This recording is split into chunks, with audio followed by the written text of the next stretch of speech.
పన్ను లీకేజీలకు ఏఐతో చెక్, కీలక శాఖల మధ్య సమన్వయం అవసరం. ప్రముఖ ఆర్థికవేత్త అరవింద్ సుబ్రమణియన్ వెల్లడి. ఎంసీఆర్హెచ్ఆర్టీసీలో సీఎం రేవంత్తో భేటీ. జీఎస్టీ, ఎక్సైజ్ శాఖ సంస్కరణలు, మోటార్ టెక్నాలజీ వినియోగంపై చర్చించారట. రైట్. నిరసనలు జంతర్ మంతర్ వద్దే ఎందుకు? ధర్నాలతో దేశ రాజధానిని ఎందుకు దిగ్బంధించాలి? ఢిల్లీ హైకోర్టు కామెంట్లు. దేశ రాజధానిని ఢిల్లీలోని జంతర్ మంతర్ వద్ద నిరసనలతో తరచూ నగరాన్ని ఎందుకు దిగ్బంధించాలంటూ ఢిల్లీ హైకోర్టు కీలక ప్రశ్నించింది. అసలు ఢిల్లీ నడిబొడ్డున ఉన్న జంతర్ మంతర్ను నిరసనలకు, ఆందోళన కోసమే ఉద్దేశించిన ప్రాంతంగా ఎందుకు ఉంచాలని పేర్కొంది. ఈ నెల 10న జంతర్ మంతర్ వద్ద నిరసన తెలిపేందుకు అనుమతి కోసం తాము పెట్టుకున్న అభ్యర్థనపై ఢిల్లీ పోలీసులు నిర్ణయం తీసుకునేలా ఆదేశించాలంటూ all India Dalit Christian rights protection committee దాఖలు చేసిన పిటిషన్పై హైకోర్టు శుక్రవారం విచారణ చేపట్టింది. ఎస్సీ ఫ్రేమ్ వర్క్ దళిత క్రిస్టియన్లను చేర్చాలనే డిమాండ్పై నిరసన చేపట్టనున్నట్టు పిటిషనర్ తెలిపారు. అది జంతర్ మంతర్ దగ్గరనే ఎందుకు ఈ ధర్నాలు ఇవన్నీ చేయాలని హైకోర్టు ప్రశ్నిస్తుంది. మరి జంతర్ మంతర్ దగ్గర వాళ్ళకు కలిగిన నష్టం గురించి చేయకుండా ఎక్కడికో పోయి ఎడార్ల కూర్చొని చేస్తానంటే చూసే దిక్కు ఉండదు. కాబట్టి అది దేశ రాజధాని నడిబొడ్డు కాబట్టి అక్కడ ఏది జరిగినా కూడా దేశం మొత్తం ఈజీగా తెలిసే అవకాశం ఉంటుంది. కొంత మేరకు ప్రభుత్వాన్ని ఇబ్బంది కలిగించే పరిస్థితి. ఎందుకంటే మాకు ఇబ్బంది అవుతుందని మీకు తెలియజేయాలి అంటే ప్రభుత్వానికి అదే మంచి ప్రాంతం కాబట్టి అట్లనే ఉంది. దానికి కాకపోతే ఏం చేయాలంటే ఒక సపరేట్, ఇప్పుడు హైదరాబాద్లో ధర్నా చౌక్, ఇందిరా పార్క్ పక్కన మనం ఎట్లా పెట్టుకున్నామో అట్లా దానికి కూడా కొన్ని ఏర్పాట్లు చేసి ఆ ఢిల్లీని ఇక్కడ ప్రొటెక్షన్ చేయాలి అన్నట్టు ప్రభుత్వానికి తెలియజేయాలంటే ఓ ప్రాంతాన్ని పెడితే దాంట్లోనే పెట్టుకుంటారు మీట్స్. కానీ జంతర్ మంతర్ ఇబ్బంది అవుతుంది, ఇబ్బంది కలుగుతుంది నిరసనలు చేయడం వల్ల. కానీ ఆ నిరసనలు ఎందుకు కూడుతున్నాయి అన్న దాని మీద ఆలోచన వేయాలి. ఫస్ట్ ఈ ప్రభుత్వాలైనా కోర్టులైనా ఏ దిశగా ఆలోచించాలంటే అసలు అక్కడనే ఎందుకు నిరసనలు చేస్తున్నారు అనే దానికంటే అసలు నిరసనలు ఎందుకు అవుతున్నాయి. ఇప్పుడు నిరసనలు దేనివల్ల అవుతున్నాయి? ప్రభుత్వ వైఫల్యం వల్ల అవుతున్నాయా? ప్రజల దురాశ వల్ల అవుతున్నాయా?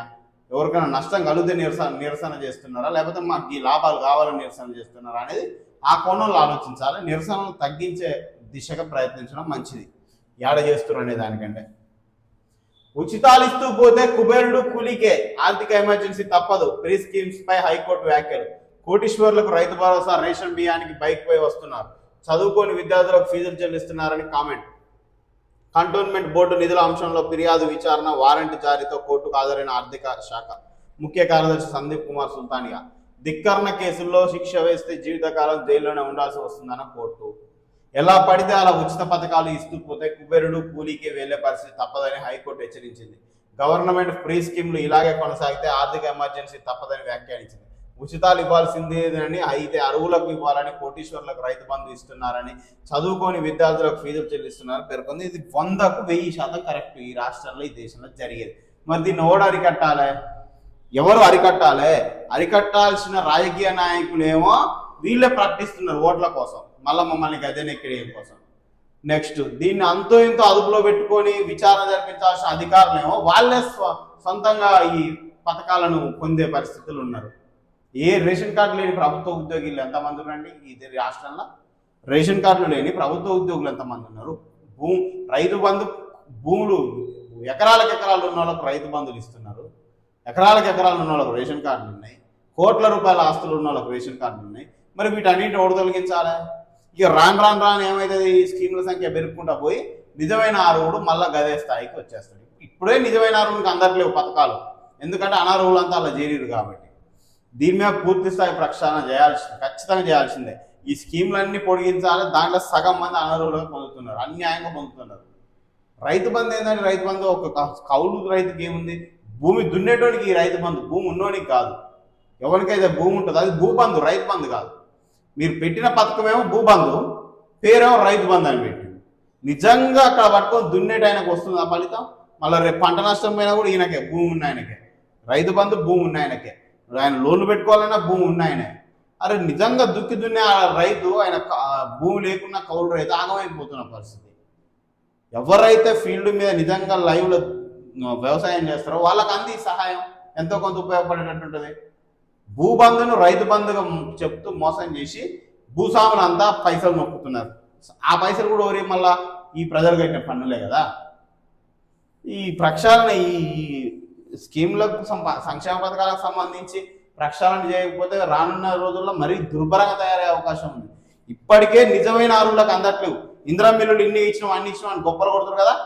ప్రతి గ్రామానికి వెళ్ళి ఇందిరా మిల్లు ఎవరు కట్టి వదులుకొని నిజమైన పేదోడు కట్టుకుండా లేకపోతే మధ్యతరగతోడు కట్టుకుండా.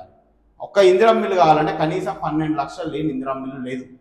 నువ్వు ఇచ్చే 5 లక్షలకి 7 లక్షలు 8 లక్షలు వేసి ఏ పేదోడా ఇల్లు కట్టుకునేది నాకు అర్థం కాదు.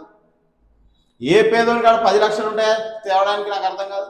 5 లక్షలు నువ్వు మళ్ళీ నీకు పర్టికులర్గా పక్కా ఇల్లే కట్టాలి, ఇన్ని మెజర్మెంట్లలో కట్టాలి. చాలామంది 2-3 లక్షలల్లో గోడలు కట్టుకొని సిమెంట్ రేకులో ఇనుప రేకులో వేసుకొని బ్రతుకుతారు. నిజమైన పేదోడు అయితే అదే వానికి లగ్జరీ. ఎవరా ఇందిరా మిల్లు పేదోడు కట్టుకుంది ఈ రాష్ట్రంలో? ఒక్క పేదోడిని పక్కన అప్పటి చూద్దాం. ఇందిరా మిల్లు కట్టుకున్న పేదోడు తిండికి లేక గతి లేక ఉండడానికి గూడు లేక, అయ్యో ప్రభుత్వం ఇందిరా ఇచ్చింది కాబట్టి నేను ఇల్లు కట్టుకున్నా నా పేదోడిని ఒక్క నిధులు పెట్టి 5 లక్షల ఇదంతా మభ్యపెట్టే ప్రయత్నాలు, ఓట్ల రాజకీయాలు, వాళ్ళ ఓట్ల కోసం ప్రజలను మోసం చేసే చర్యలు ఇవన్నీ.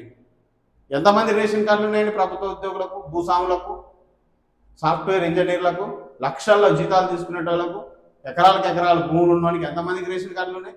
రేషన్ కార్డు వల్ల నష్టం ఏంది? మేము తీసుకుంటున్నాం బియ్యం, మేము తింటున్నాం అంటే, అరే బాబు నువ్వు తినకుండా నీ పేరు మీద బియ్యానికి ప్రభుత్వం చెల్లిస్తుంది 50 రూపాయలు, 30 నుంచి 50 రూపాయలు ప్రభుత్వం చెల్లిస్తుంది ఒక్కొక్క కేజీ బియ్యానికి. ఇప్పుడు దగ్గర 1 కోటి మందికి ఉంది రేషన్ కార్డు. అలా మంచిగా ప్రక్షాళన చేస్తే 30 నుంచి 40 లక్షలు ఎగిరిపోతాయి రేషన్ కార్డు. ఆ 30 నుంచి 40 రేషన్ కార్డులలో యావరేజ్గా కుటుంబానికి 2-3 తీసుకున్నా ఎన్ని కావాలి? ఎన్ని లక్షల కేజీల బియ్యం కావాలి? వాటికి ఎన్ని రూపాయలు కావాలి? ఏదో ఒక నష్టం ఉంటూనే ఉంటుంది. నీ ఇంట్లోకి రాకున్నా కూడా నీ పేరు మీద జరిగే నష్టం వేరే అర్హుల్ని, నిజమైన అర్హులు కోల్పోయే విధంగా ఉంటుంది సంక్షేమ పథకం. ఈ చర్యలు మారాలంటే ఓటు రాజకీయాలు పోవాలి, ఓట్లకు నోట్లు పంచే రాజకీయాలు పోవాలి. అప్పుడు ఈ సంక్షేమ పథకాలు అన్నాడు తగ్గుతాయి. అరే ప్రభుత్వ టీచర్లకు ఉన్నాయండి రేషన్ కార్డులు, ప్రభుత్వ ఉద్యోగులకు ఉన్నాయండి రేషన్ కార్డులు. ప్రతి గ్రామంలో ప్రభుత్వ ఉద్యోగులలో ఎంతమందికి రేషన్ కార్డులు లేవో చెప్పి చూద్దాం. చాలా ప్రభుత్వ ఉద్యోగులకు ఉన్నాయి, లక్షల జీతాలు తీసుకునే వాళ్ళకు ఉన్నాయి. వేరే పథకాలలో భూములు ఉన్న వాళ్ళు కూడా పెన్షన్లు తీసుకున్న పరిస్థితి ఉంది గ్రామాల పోటీ.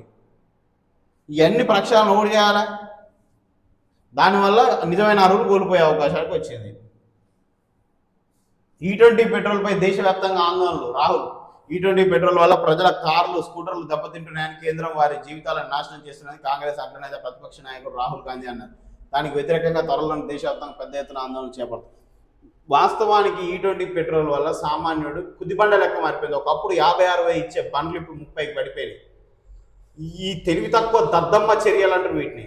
అరే నువ్వు దానికి కావాల్సిన ప్రికాషన్స్ తీసుకోకముందే ఇంట్రడ్యూస్ చేసి ప్రజల మీద వేస్తే ఆ భారం, అటు పెట్రోల్ రేటు తగ్గేవైతుంది, ఇటు భారం పెరిగిపోతుండే. అరే 50-60 కిలోమీటర్లు ఇచ్చే బండి 30 కిలోమీటర్లు ఇస్తుంటే ఆ పెట్రోల్ కొట్టించేటోని తెలుస్తుంది ఆ బాధ. ప్రజల పన్నుల్ని పందికొక్కు లెక్క తినే ప్రజానాయకులకు ఏం తెలుస్తుంది? దద్దమ్మలకు చేతగాని లంగా లఫంగాలకు ఏం తెలుస్తుంది? ఆ 30 కోట్ల రూపాయలు ఉన్న లంగా లఫంగాలకు, ప్రజల సొమ్ము తినే లంగా లఫంగాలకు ఏం తెలుస్తుంది ఆ బాధ? నిజమైన సామాన్యుని తెలుస్తుంది ఆ నొప్పి ఎట్లుంటుంది అనేది. ఆ సోయి ఉండక్కర్లే.